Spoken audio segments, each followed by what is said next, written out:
Welcome to the new year, everyone. My name is Eric Arnett with Take Point Wealth Management, and it is January 2025. And what better time to reflect on the biggest financial stories of 2024 while looking ahead to what this year might bring. Let's dive in.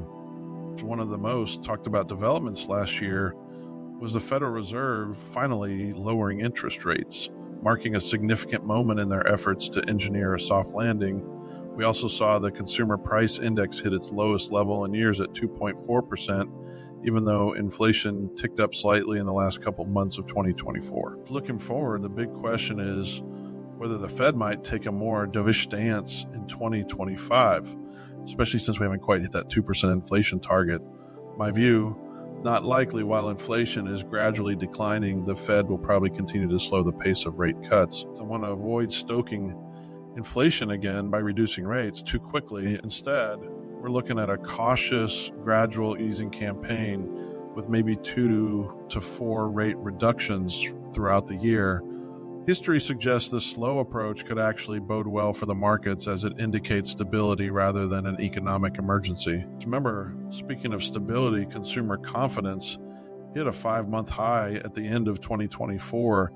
Despite inflation being a lingering concern for investors, this optimism seems likely to carry over into 2025, thanks in part to the wealth effect. With stock markets and real estate still near record highs, people feel wealthier, which translates into increased consumer spending, critical driver of the economy. Considering that consumer spending accounts for about 2/3 of economic activity, this optimism could keep momentum strong. As we enter 2025, many portfolios are still benefiting from the great rally of 2024. But the big question remains, can this bullish trend continue? Historically, cyclical bull markets like this one often extend into a third year after a recovery begins. Looking at where we stand now, we're not yet at the average duration or performance of past recoveries, which suggests there's still room for growth in the months ahead. That said, we can't ignore potential risks.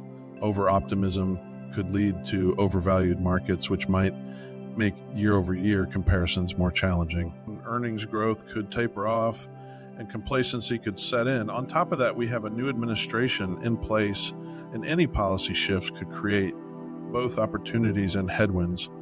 As always, staying mindful of these factors will be crucial as the year unfolds. Lastly, let's talk about the presidential cycle. Historically, the first year of a new administration tends to be positive for the markets, with a sort of honeymoon period in the first 6 months. However, as we move into the latter half of the year, challenges could emerge, especially if markets rally too far, too fast, pushing valuations into unsustainable territory. 2025 promises to be an interesting year. And as always, we'll be here to navigate it together. Here's to a prosperous and thoughtful start to the new year. Please reach out to us if you are looking for some guidance on how to navigate the upcoming year. Again, I am Eric Arnett with Take Point Wealth Management, and we will be there for you throughout 2025 and beyond.